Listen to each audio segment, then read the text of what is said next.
빨간 국기에 노란 별 들어간 나라 사람들이 우리나라에서 저지르는 일들이 도를 넘고 있습니다. 남의 나라에서 가꿔주고 띄워주니 자신의 인기인 것처럼 착각하고 돈 좀 벌어보겠다며 조국으로 돌아갔지만 그 나라에선 또 한국에서 활동하던 연예인은 자국민이라도 방송 활동을 할 수 없다며 배척했다고 하는데요. 웬걸 슬금슬금 한국으로 기어오더니 활동을 재개한다고 하죠. 오늘은 개인적인 커리어와 삶에 있어서 은인의 나라인 한국과 한국 팬들을 쉽게 배신하고 돈 벌겠다며 중국으로 건너가버린 중국 출신 연예인들, 그중에서도 6.25 전쟁 개입을 항미 원조라며 미화하는 일에 앞장섰던 연예인 리스트를 쫙 정리해드리려고 합니다. 최신 근황도 꼼꼼히 체크해드릴 테니 잘 살펴보시고 이들이 앞으로 한국에 들어와 돈벌이 해보겠다고 하는지 두 눈 똑똑히 뜨고 쳐다보시는 배경 지식으로 활용하시길 바랍니다. 잠시 저희 광화문 브리핑 구독 설정도 부탁드리고요. 저희가 역사를 잘못 알고 있는 건가요? 중국은 6.25 전쟁에 대해 오랫동안 미국에 맞서 북한을 도왔다는 대신 항미 원조라는 이름으로 미화에 표현하고 있습니다. 심지어는 어떤 나라든 어떤 군대든 힘을 믿고 약자를 괴롭히고 시대 흐름에 역행하고 침략을 확장하면 반드시 머리가 깨지고 피를 흘릴 것이다 라는 살벌한 표현을 외교부 공식 서명으로 내뱉기도 하는데요. 누가 누구를 침략한 것이며 누구 머리가 깨지는 것인지 웃기는 짜장이죠. 그런데 이렇게 우리 선배 세대들이 목숨 바쳐가며 지켜낸 우리 땅에서 일군 우리의 멋진 문화산업의 단물만 쫙 빨아먹고 도망갔다가 다시 기어들어오려는 중국인들이 한둘이 아닌 상황인데 이게 생각보다 굉장히 심각합니다. 얼마 전 한 방송사의 노래 프로그램에 차오르가 등장하며 한국 복귀의 신호탄을 날렸는데요. 한국에서 계약이 끝나서 중국에서 부모님과 시간을 보냈다. 어머니 머리에 흰머리가 는 것을 보고 가족과 함께 있어야겠다는 생각이 들어 돌아갔었다라는 변명을 늘어놓았죠. 작정하고 한국에 잘 보이려는 듯 한복을 입고 나오기도 했고요. 하지만 대중들의 시선은 싸늘했습니다. 그녀는 항미 원조에 대한 뜻은 밝히지 않았지만 중국이 나서서 주변국들에게 일부러 분쟁을 일으키는 사건 중 하나인 남중국해 분쟁에 대한 글을 올리는 등 친중 행보를 자발적으로 보였기 때문에 네티즌들은 하나같이 냉담한 반응입니다. 계좌 잔고가 비었냐고 말이죠.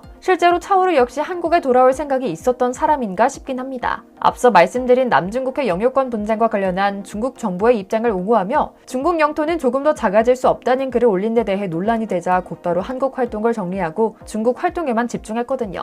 그러나 그녀는 머지않아 한국으로 돌아오겠다며 SNS에 비자 신청서를 업로드하며 간을 봤죠. 이번 방송 프로그램으로 그녀가 제대로 한국에서 활동할 수 있을지는 잘 모르겠지만 긴장을 풀면 언제든 튀어나올 수 있기 때문에 계속 지켜보고 있어야겠다는 생각이 듭니다. 반면 스리슬쩍 한국에 들어와 활동을 시작해버린 아이돌도 있습니다. 왕일원은 얼마 전 서울 동대문 디자인 플라자 DDP에서 열린 서울 패션위크의 한 브랜드 컬렉션 포토콜 행사를 통해 한국 복귀를 본격화했습니다. 민감한 정치 관련 이슈를 그야말로 마구 쏟아내며 자체 생산하던 그녀는 국내 활동을 잠정 중단하더니 난데없이 중국으로 돌아가고 말았는데요. 소속사는 마지막까지 가족들과 잠시 휴식을 취할 예정이다. 학업상의 이유로 중국에 다녀온다고 핑계를 댔지만 결국 그녀의 중국에서 개인 활동을 하며 중국 위안화를 벌어보겠다는 속셈이 드러난 것은 오래지 않아서였죠. 중국 현지에서 1인 기획사를 차리고 활동을 타진했지만 반응이 좋지 않아 국내로 복귀하기 위한 밑작업들을 하기 시작했기 때문이었죠. 그리고 제대로 이름을 들어본 적도 없는 그저 그런 아이돌이 한국에 다시 돌아오는데 걸린 시간은 거의 정확히 1년이었습니다.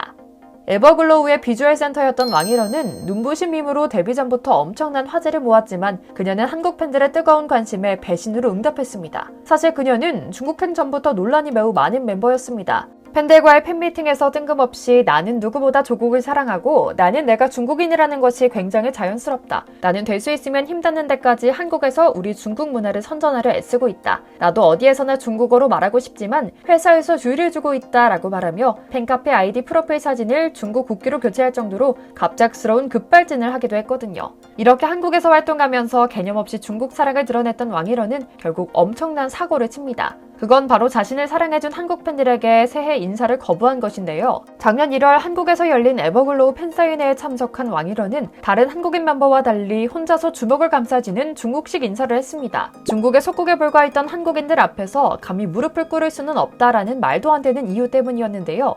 이에 웨이보의 중국 네티즌들은 중국인은 무릎을 꿇는 게 아니라며 중국인은 무릎 꿇지 않는다. 자랑스러운 중국인이라는 해시태그를 쏟아냈으며 중국 관영 매체 환구시보까지 영문 기사를 통해 그녀의 행동에 매우 큰 호응을 보냈죠. 그녀 또한 우리가 계속 지켜봐야 할 인물인 것 같습니다. 이미 한국에 들어와 뻔뻔하게 우리 한국 땅에서 먹고 자고 돈을 벌어들이고 있거든요.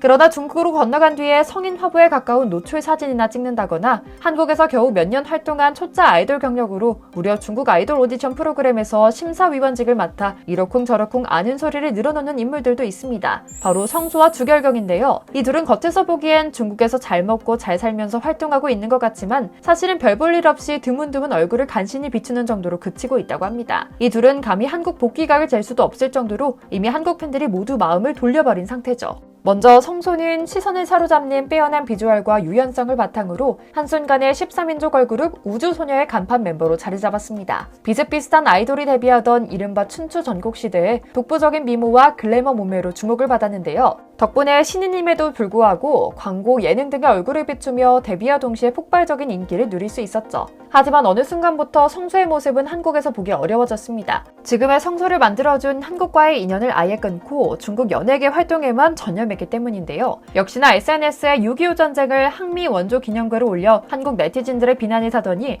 거의 민족 말살 정책을 펼치던 신장 위구르산 목화를 지지한다라는 게시글을 띄워 손절 대상 중국 연예인 인증을 하고 말았죠. 심지어 비교적 최근에는 그녀가 출연하는 중국 드라마에서 내용과 상관없는 장면에서 뜬금없이 김장하는 모습이 등장해 비난을 받기도 했는데요. 그냥 말없이 지나갔으면 정상 참작할 수 있었을지 모르나 그녀는 극중 흐름과는 상관없이 김치 담그고 계셨네요 라는 대사를 하며 카메라도 의도적으로 김치를 클로즈업했죠. 또 다른 아이돌인 프리스틴 주결경은 전형적인 중국 미녀의 지난선에 완벽한 한국어 구사 능력까지 자랑하며 많은 팬들의 지지를 받았는데요. 돌연 한국 팬들을 배신하고 중국행을 결정했죠. 이때 소속사의 계약 해지를 통보한 뒤에 더 이상 직접 대화하고 싶지 않다. 중국 회사 변호사와 함께 서면으로 해결하라고 통보한 겁니다. 항미 원조를 기리는 중국 정부의 캠페인에 자발적으로 참여한 것은 기본 조건이고요. 프로는 돈으로 움직인다는 것을 신봉하는 서양인들마저 이건 정말 배은망덕하다고 평가할 정도였죠. 이후에도 그녀의 막가파 행동은 그치지 않았습니다. 홍콩 민주화 운동을 탄압하는 중국 공안을 지지하고 중국 신장 지역에서 이루어지는 강제 노동을 옹호하는 발언을 이어가는 등 계속해 당의 인권 탄압을 두둔하고 오히려 더 나서서 이를 홍보하는 등 실망스러운 행보를 이어갔거든요.